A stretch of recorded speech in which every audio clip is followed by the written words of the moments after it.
Oklahoma football fans, college football fans, welcome in to Oklahoma at the voice of college football. This is Oklahoma Sooners Live, our preview show. Very excited to get into it. Got a lot to dive into. We're going to talk about the Oklahoma versus Temple going to Philadelphia, playing in the Eagles Stadium, which is pretty cool. I hope that many Oklahoma fans are going to show up and show out there in Philadelphia to support our Sooners. And, we're going to talk about that, get into previews, talk about the other team, who is Temple and what are they all about. We're going to talk about that. And then, of course, get into some betting odds and things like that and predictions, some picks there, X factors, getting into even outside of Oklahoma and diving into the SEC. Where do we see some upset alerts? I think there's plenty to look at here tonight, a lot to get into. I'm very excited. I love previewing. I love finally getting into football season, and finally getting into football season to see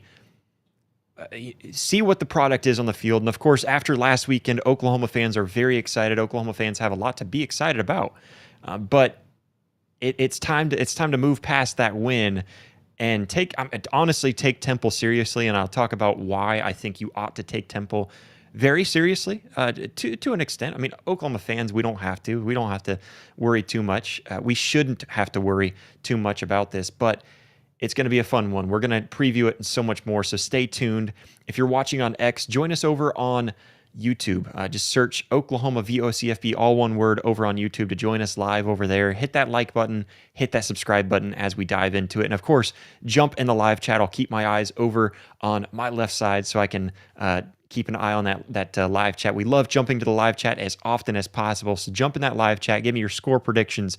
Give me your thoughts, your questions coming into this week. And of course, hopefully I can answer some of those. But if you want to support the channel a little bit further, we just ask one thing.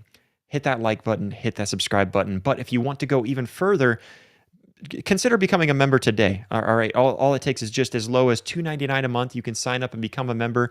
And we're trying to offer exclusives for our members, but still keeping this thing as a community. Even those who aren't members, we still want to welcome you into the community. But if you want to further this show and help us keep this thing going, consider becoming a member today just for as low as $2.99 a month. You can click that or you can scan that QR code that's on the screen and become a member today, or just click that link down in the description below.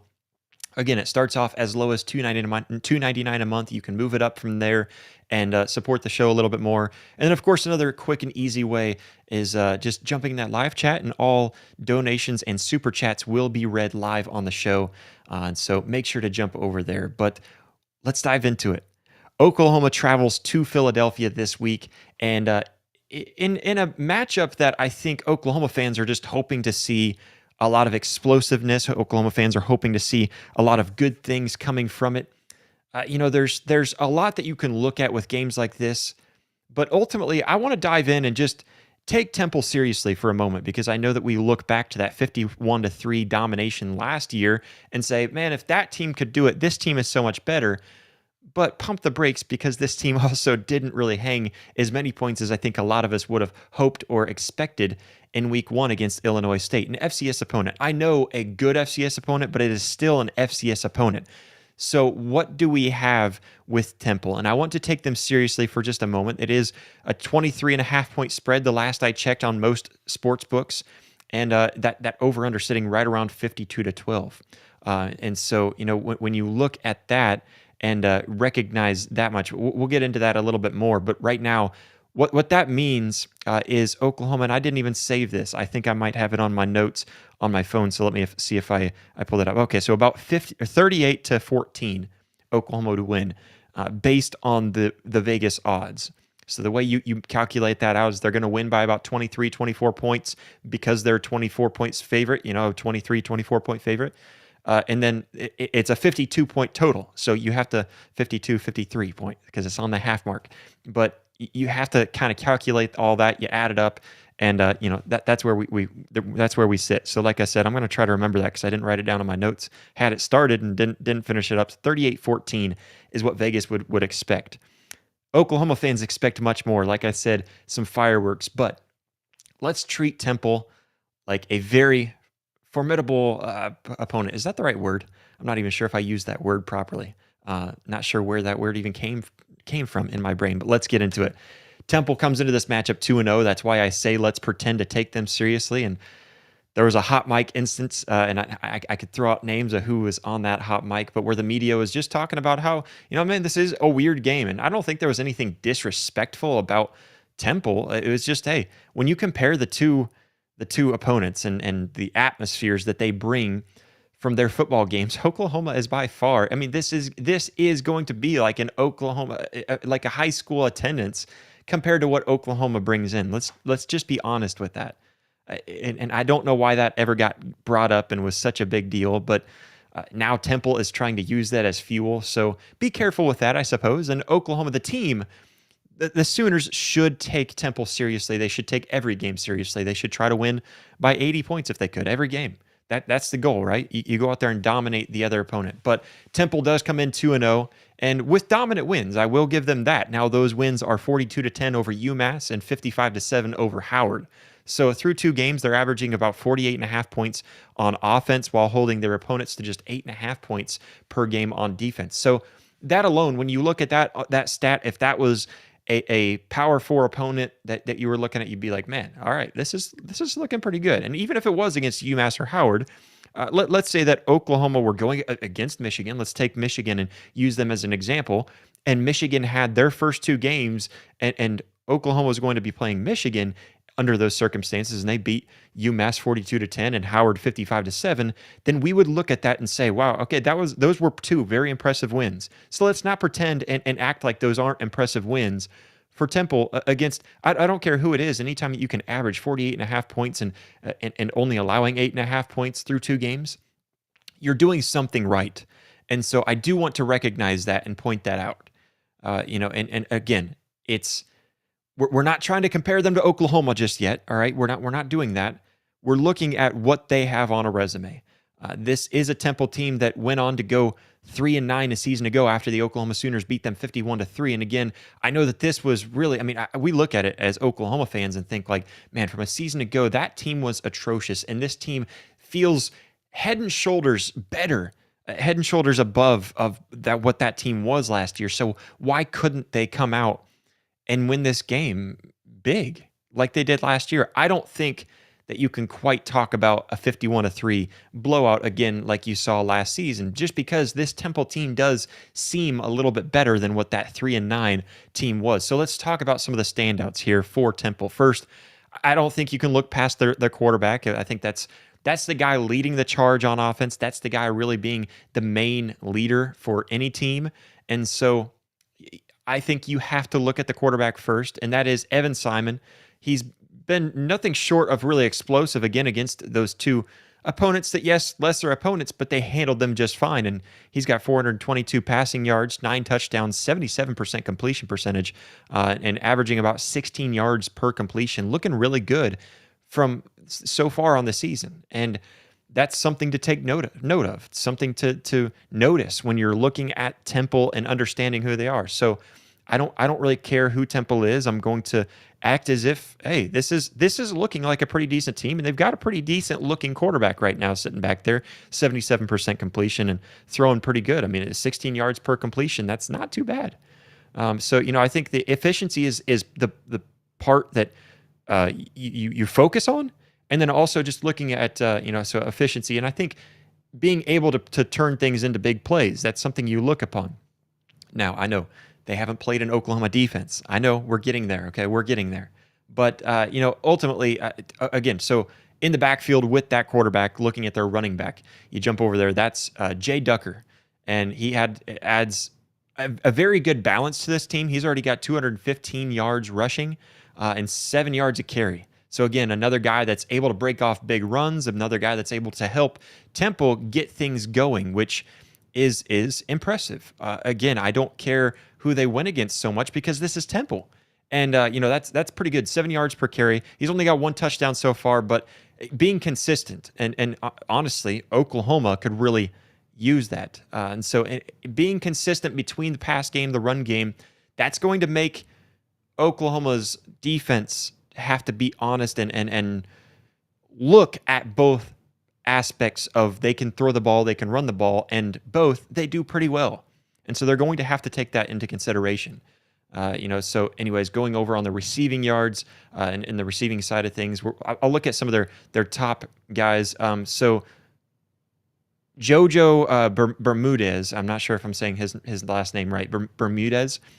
He's got 8 grabs, 111 yards and a touchdown. He's looking pretty good, and there's another weapon that I think Simon can really look at with Peter Clark, who's a tight end, and he's already got 6 catches for 119 yards, 2 scores. So again, explosive plays. They've got some wideouts to go to. He's got a running back out of the backfield that can help keep that balance.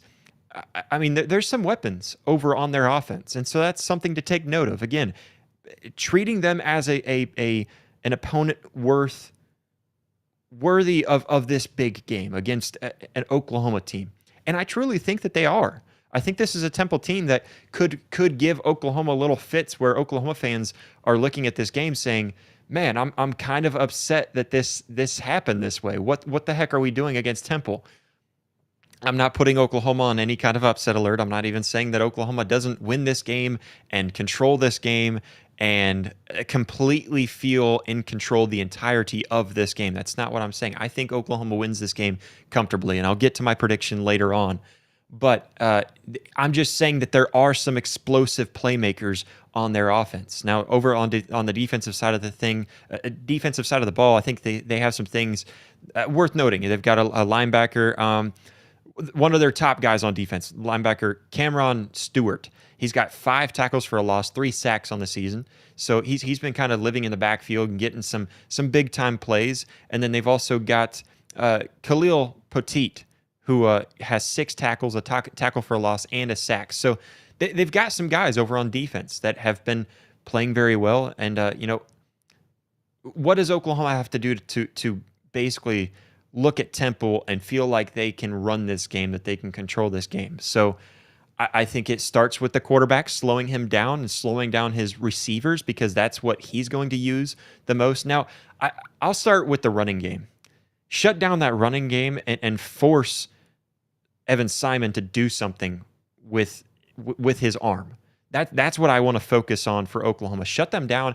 And honestly, because of how we saw Oklahoma perform against Michigan, I expect, and now maybe this is wrong of me to expect it, but I expect Oklahoma to shut them down in the run game. I want Jay Ducker not to have anything, not to even be able to give them any sort of balance over on their offense. I think the way that Oklahoma was able to handle Justice Haynes and put pressure on Bryce Underwood constantly, I think Oklahoma ought to be able to shut them down, pun not intended. They ought to be able to shut them down in the run game completely and show complete discipline against a team like Temple. They outmatch them in every single position. So why would Oklahoma not be able to shut them down? I'm talking less than 100 yards rushing. I don't think that is too much to expect from this defense after what we saw. Again, one mistake away from keeping Justice Haynes and the entire offense under 100 yards last week against Michigan. So I don't think that's too much to expect for this Oklahoma defense. I really don't. I know that they didn't look great against Illinois State, but they looked good. They looked solid. They showed it against a team that loves to run and run aggressively and run effectively in Michigan. So why can they not shut Temple down? Of all teams, why can they not shut them down? I really think that keeping them less than 100 yards total offense is big. Now, for Evan Simon, I think obviously the quarterback is always the playmaker on the field. He's the guy that touches the ball every single time, so you've got to shut him down as well. And he's a guy that can hit chunk plays downfield. Don't allow that to happen. I think Oklahoma did really well last week about that. So again, I think that that's something that they can take some solace in. And knowing that they did it against Michigan, they should be able to do it against Temple. And if they're not doing it against Temple, if they're allowing chunk plays, they need to respond, and they need to respond quickly and shut this down. This needs to be a blowout game. This needs to be a game where we see a big goose egg on the scoreboard for Oklahoma in this defense. That is absolutely crucial. So, looking at Oklahoma and what they've got in Temple, as a fan, as a media person, I recognize that Temple is doing well against lower opponents. They haven't faced Oklahoma. Now, Oklahoma hasn't faced Temple, but they faced Michigan and did just fine against Michigan and held Michigan to under 150 yards passing, 150 yards rushing. They held them under that. They should be able to do the same, if not even better, against Temple. And that's I don't think that's outlandish to say. Now, I understand Temple wants to try to use the media. Maybe they'll use even myself as some sort of motivation, as they don't believe in us. They don't think that we can do it. I don't think Temple can do it. And I don't think Oklahoma should allow them to do it. Oklahoma is experienced. And I know I heard Parker and Brandon talking about this earlier in the week, and it's something I was talking to somebody about as well, that if you look at this Oklahoma team on offense and defense and look at every single position group and you were to break it down, what is the one single weakness that they have? Now, they don't have a traditional runner. And I will give anyone that. Oklahoma does not have a traditional running attack, I should say. That I think they have traditional runners in the running back position. I think that with Torrey Blaylock, even Javante Barnes and what he showed a little bit with being able to squeeze through the hole and stay up and get some yards even after contact. I think they've got something in Jaden Ott. It just hasn't been seen yet, and I'll get to that in just a moment. But they don't really have that traditional run game. Now, Ben Arbuckle responds and says, yeah, if you have an Adrian Peterson, or he might have even mentioned DeMarco Murray, if you've got a guy that's a standout back like that, then sure, you're going to have a feature. I think he mentioned Reggie Bush. If you've got a guy like that is a feature back, but when you've got a bunch of guys, why have one single guy carrying the entire load? And I do agree with that, but I do think you've got to get some sort of, when John Mateer is your leading rusher by far against Michigan, then we do have to find some sort of traditional run game, because you don't want your quarterback taking those hits that he took against Michigan week in and week out, especially in the SEC. So I think that's something to take note of. But if Oklahoma were to fix that traditional run game and be able to get a running back that's able to score consistently, not score, but able to hit on big runs consistently and just be a consistent runner with about 4 or 5 yards average, if they were able to do that, what weakness does this team have? What weakness does it have outside of the traditional run game? And I just don't see one. And I know that I've heard others mentioning that, and there really isn't one. You can't pass it very effectively on Oklahoma because their secondary is outstanding this year, and without a couple of guys that I think really could step up and help. I think with Kendall Dolby, he could be a huge part in that secondary if he were able to return. And then, of course, Eli Bowen as well, which I am fairly certain will possibly be ready this week, but will be ready next week against Auburn. So I think without a couple of guys in that you would have expected, with guys like Cortland Guillory really stepping up big, Gentry Williams showing that he's still the playmaker that we all hoped he would be, and there's so much with that secondary that I absolutely love, and I was concerned a little bit, and not really concerned that I didn't believe that they could do it, but concerned wondering how they would look. And it was just, I want to see it. I want to see it in action, and I saw it so far this year, and I think they're capable of big things. I want to see turnovers. That's something that Oklahoma didn't really do. It hasn't done at all this season on defense yet, and that's something that I need to see from Oklahoma. Force turnovers. All right, there's no excuse. Force turnovers. You've been in position to force turnovers here recently. I think there was some positions where it meant if you were just slightly better positioned, you have a couple of picks last week. I think that was probably the case against Illinois State, although nothing really comes to mind specifically. And, I just think that this defense has a lot. And again, going to the second level with the linebackers, studs, the edge position, studs, the center, the interior, studs. And all of that showed last week with guys like Owen Heineke stepping up. Guys, I'm drawing a blank on who else I just had in my head that I was going to bring up. But the obvious ones with Marvin Jones Jr. doing really well. And with R. Mason Thomas doing his job, you got the interior guys with David Stone doing his job. I mean, there was so much to take away, and we did already, to take away from last week, and that needs to keep on showing up. And against Temple, it ought to be at the peak. It ought to look like they are a high school team that Oklahoma is going against. That's how it ought to look if Oklahoma is going to take control of this game and take control of their destiny this season. Now, if they were able to fix just those little minor things that I think we all see, like the traditional run game and possibly even turnovers, I'll mention that as well. Special teams has not really been great. I don't think special teams was too bad week 1, but last week it was atrocious. It was absolutely atrocious. You had the muffed kickoff with Jaden Ott, and that kind of pinned Oklahoma back. And then you also had the muffed punt by Isaiah Satania that should not have happened and gave them a field goal. So when you fix little things like that, John Mateer throwing interceptions, he's 1 interception per game so far. That's not a good track record to have. Now, he's bounced back for each time.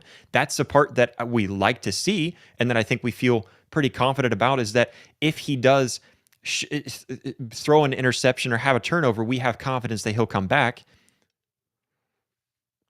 But ultimately, with Oklahoma, there really isn't any real weakness, true weakness, outside of the traditional running game. And if that gets fixed, man, I really think this is a special team, and it's better than what I thought it would be. So that's something. Of course, taking control early is absolutely a must. It's a must in any game. But I want to see taking control early in the sense that we don't have to play starters in the second half. Now, I don't know how many backups will come in, because I know Brent Venables has kind of talked about this, and so that may not be in the equation.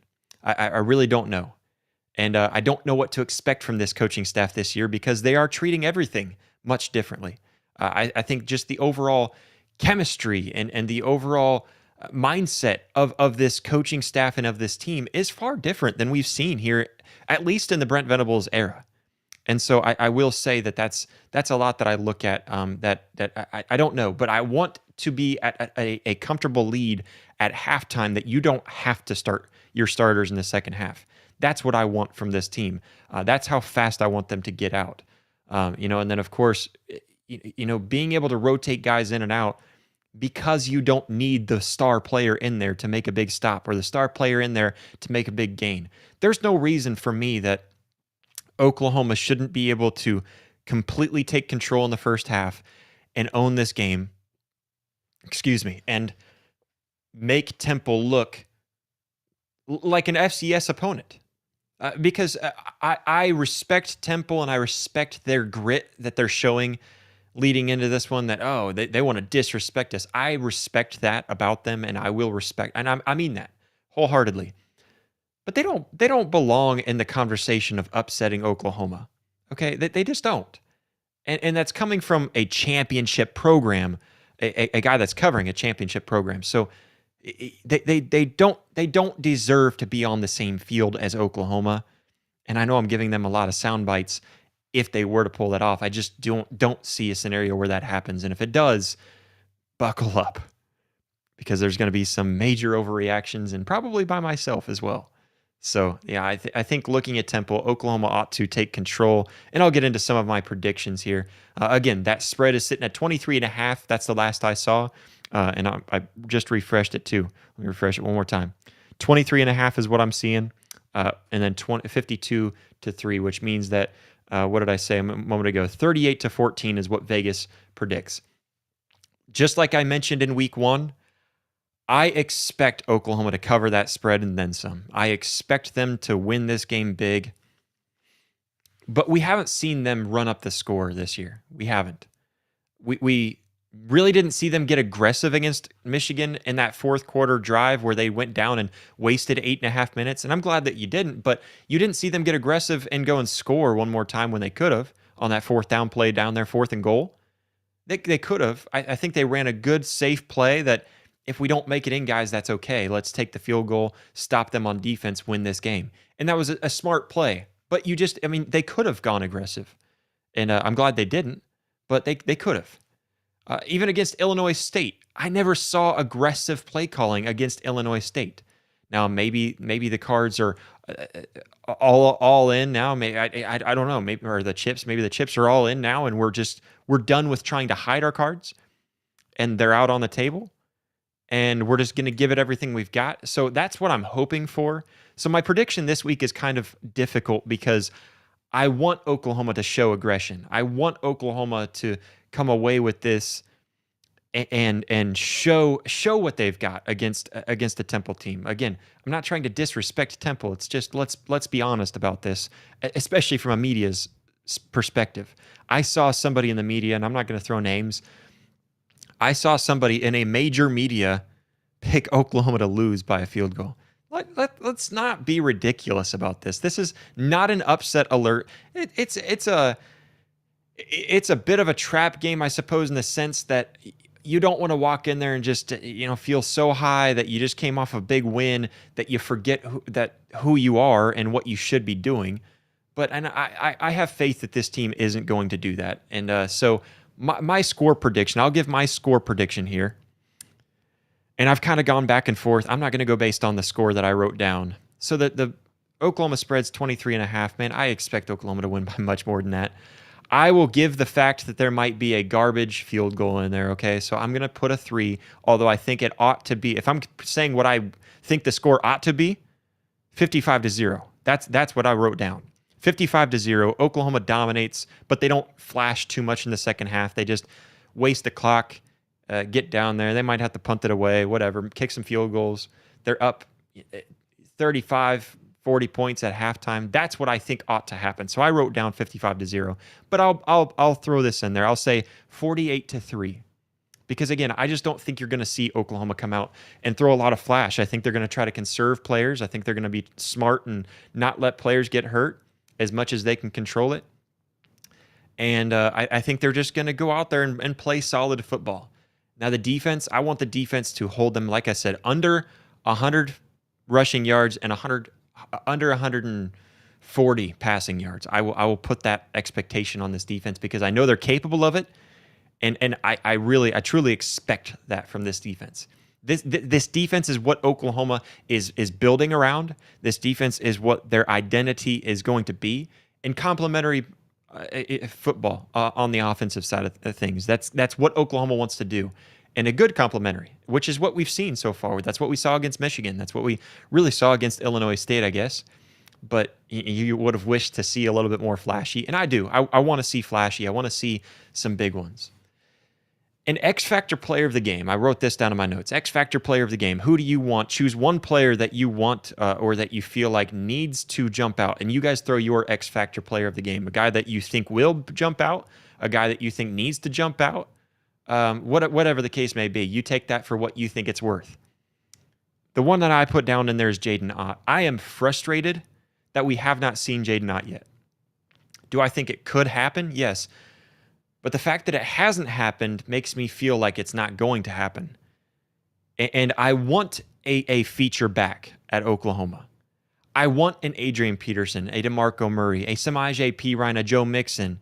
If we want to do dual backs, that's fine if we can find that. I love what Torrey Blaylock gives to this offense.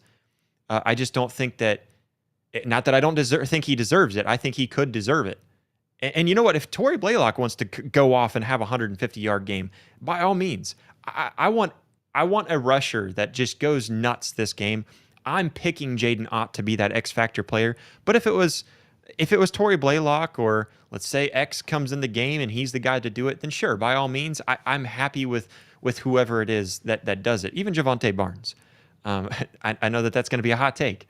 But even Javonte Barnes, I want a feature back for Oklahoma that Oklahoma can walk in and people say, watch out, because they've got that guy back there, and he might just be able to completely gash you up and dash up and down the field. And I think Torrey Blaylock could be that guy. I don't think he will be that guy this year.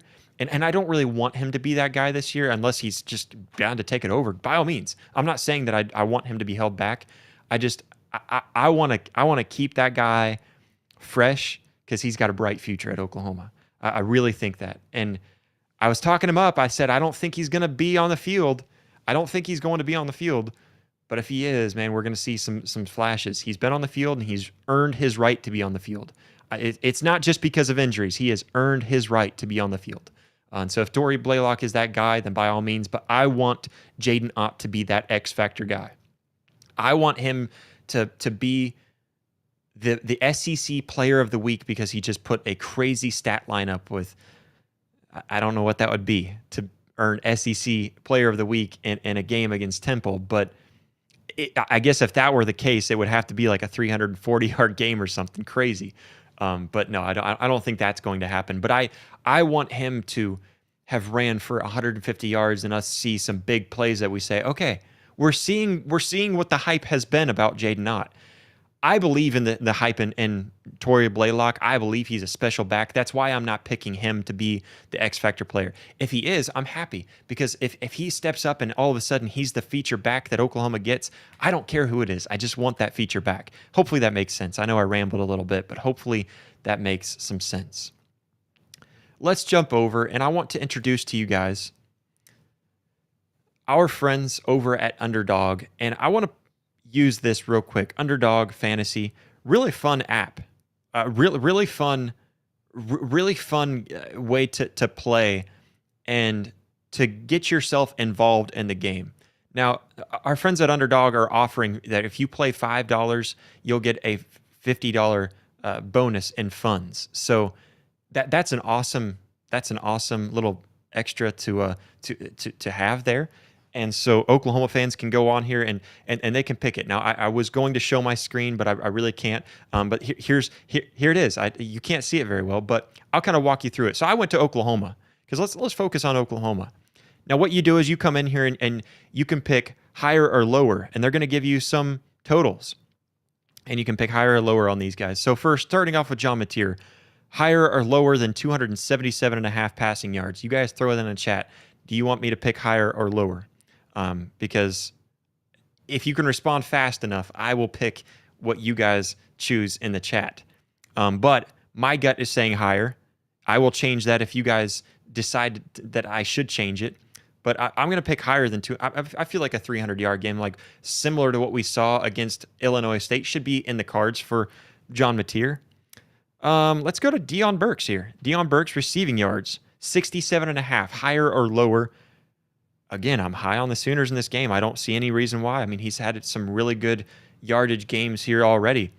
So I'm going to pick higher. Now, all you have to do is just pick 2, and you pick 2, and you're good to go. You can pick up to 8. I believe that's what it's telling me, is I could pick up to 8 here on Underdog. So that's pretty cool. Let's see. I want to go over. This one's funny. Clark, their wide receiver, for 18.5 receiving yards, higher or lower. I would pick higher, but I'm not going to pick a Temple player to go higher. So I would pick higher if I was being smart, because I feel like, I mean, you might be able to get 20 yards out of one guy, your main guy. But anyways, I digress. John Mateer for 0.5 touchdowns. So either he scores one receiving or rushing touchdown or less. I feel like you could pick higher, but I'm not going to. I'm going to skip that. Jaron Kanik, 47.5 receiving yards, higher or lower? Again, I want to pick higher. I'm going to pick higher on all these Oklahoma guys, honestly. Those are the 3 that really stood out to me, though. So Ducker, what was his name? Jay Ducker, right? I have that in my notes. Yeah, Jay Ducker, running back for Temple, 34.5 rushing yards, higher or lower? I would love to see lower, but I'm going to go with my 3 picks, okay? So my 3 picks is that I'm going to pick Deion Burks higher than 65.5, Jaron Kanik higher, that's receiving yards, Jaron Kanik higher than 47.5 receiving yards, and John Mateer higher than 277.5 passing yards. I wanted to pick Jaden Ott for higher, whatever the yardage situation that they were going to give me here, but he's not listed on there. So you place a $5 bet. You go in there. Sorry, not a bet. You go in there and place a $5 play. So you play $5 on that, and then you're able to win money based on that. So they give you different times your money. You can multiply your money. It's a fantasy app, and absolutely fun, because you get to go in there and pick players, not teams. So let me know what you guys think of it. You can click the link down in the description below, or just click that link down in the description below, and then use the code OKVOCFB. And make sure you check that out. Now, I will let you guys know that you have to be 18 or older to be able to play this, and if you have a gambling problem, please call 1-800-GAMBLER today. Make sure that you do that. That's also down in the description below. So don't do anything that is going to put you in harm's way. Please be smart. be reliable. But our friends at Underdog make it very fun. I think this is a much more fun way to play and get yourself involved in the game. So again, try Underdog Fantasy today. Use the code VOCFBOU. VOCFBOU. Use that to play $5, get $50. It's a lot of fun. I'm gonna have fun this season, kind of diving in there and picking the Oklahoma players to go over. No, probably not every time. And I might not just do Oklahoma. If you want to do other teams, you can do all kinds of other players and teams, all that kind of stuff. So go check them out. Underdog Fantasy. Use the code VOCFB. Use the code VOCFBOU. Click that link down in the description today to get signed up. Again, you must be 21 or older. I apologize. I think I said 18. You must be 21 or older. And if you have a gambling problem, call 1-800-GAMBLER. But let's get back to the Oklahoma game real quick. I've got a little bit more to touch on here with Oklahoma. Really, not even with Oklahoma. Let's dive into the SEC. Now, every week, I want to do this. I want to dive into the rest of the conference and see what we've got going around the conference and who's playing, who's on some upset alerts. I'll name some of the bigger games, I guess. You've got Wisconsin at Alabama. Georgia, Tennessee, that's one. I think that's an interesting one. Let's see. You've got Arkansas, Ole Miss, which is a fun one. And then Florida, LSU, Texas A&M, Notre Dame, and then Vanderbilt, South Carolina. It was hard for me because I think it depends on what you consider an underdog. Now, if you're just saying that they're a favorite to win, therefore the other team is an underdog, then sure, you could probably go with Vanderbilt upsetting South Carolina. I think that's one that could upset. I think you could even go to the Georgia-Tennessee game. Tennessee's a 4.5-point underdog, and so I think you could say that that's the underdog. They're a little bit on upset. I think Georgia could be on upset alert, okay? And I think that that's a game that could go either way. But when I dive through this, I want to take a team that's about a touchdown underdog. And I think, again, so one that I think is worth mentioning is Florida LSU. That's worth mentioning just because I think Florida, with the embarrassment last week, they could bounce back and come back. I don't think that's the case. The team that I see as an upset alert is UTEP could come and beat Texas. No, I'm just kidding. Just kidding. Don't throw me on the roaster for that. I think Texas handles business there. I think Arkansas could come in and upset Ole Miss. And I talked about this last night on SEC at the Voice of College Football. I think Arkansas has a really good chance. Now, Taylon Green, his stat line so far, 41-47, 561 yards, 10 touchdowns, 2 interceptions. He's got a bunch of rushing yards as well, some rushing touchdowns, I believe. I mean, the dude is phenomenal. Taylon Green, I think, could be the difference maker in that game.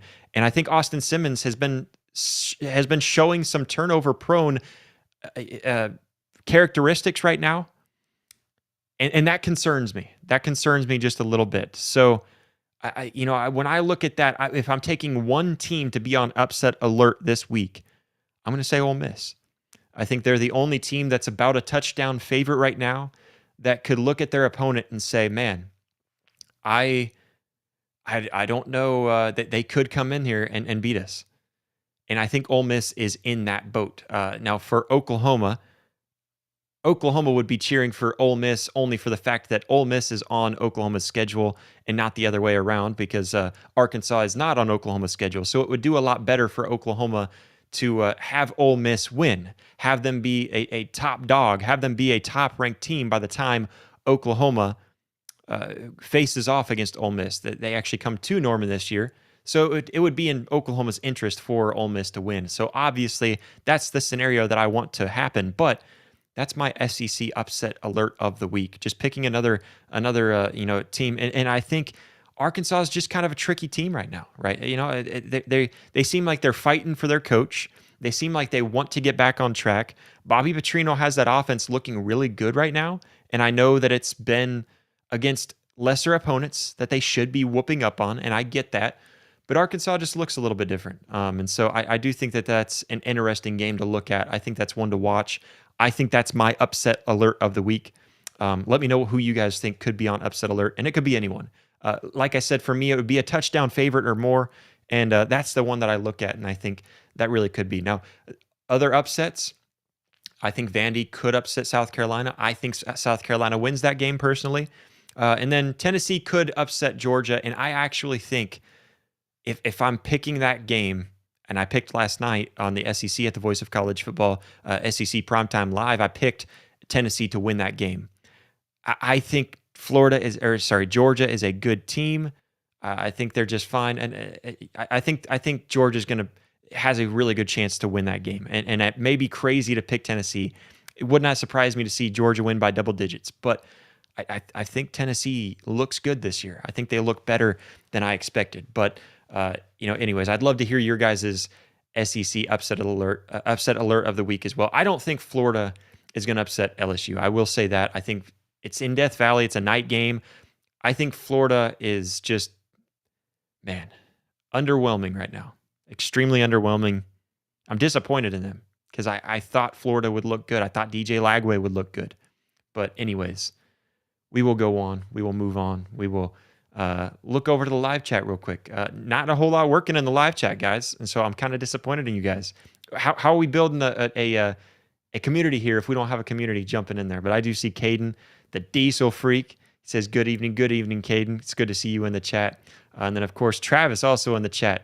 Good evening to you as well, Travis. He says, I can see Arkansas making a comeback this year. Yeah, and that's where I stand. I think that's an interesting one. I think Arkansas, I didn't expect anything from Arkansas this year. I really didn't think Arkansas would be any good. I didn't really know what to expect from Taylor Green other than the fact that he is a playmaker. But he had some problems last year with his arm, and I just don't think he made good decisions. He looks like he's making good decisions. Now, that's not against any big-time Power 4 opponents or anything like that, but he's making better decisions, and so far, I like what I see out of Taylor Green. Jumping over to Travis one more time, too. He says, Georgia Tech could make a big move against Clemson. Yeah, that could be an upset alert across the nation. I'm just looking at SEC upsets for this show for our purposes here, just looking at the SEC slate. But that is a really good upset to throw in there. If you're looking at underdogs, then that's definitely one to check out. But anyways, I appreciate everybody for joining us here on our preview show here on our Thursday show. Make sure to join us live every Monday, Tuesday, and Thursday, live at 7 p.m. Central Standard Time.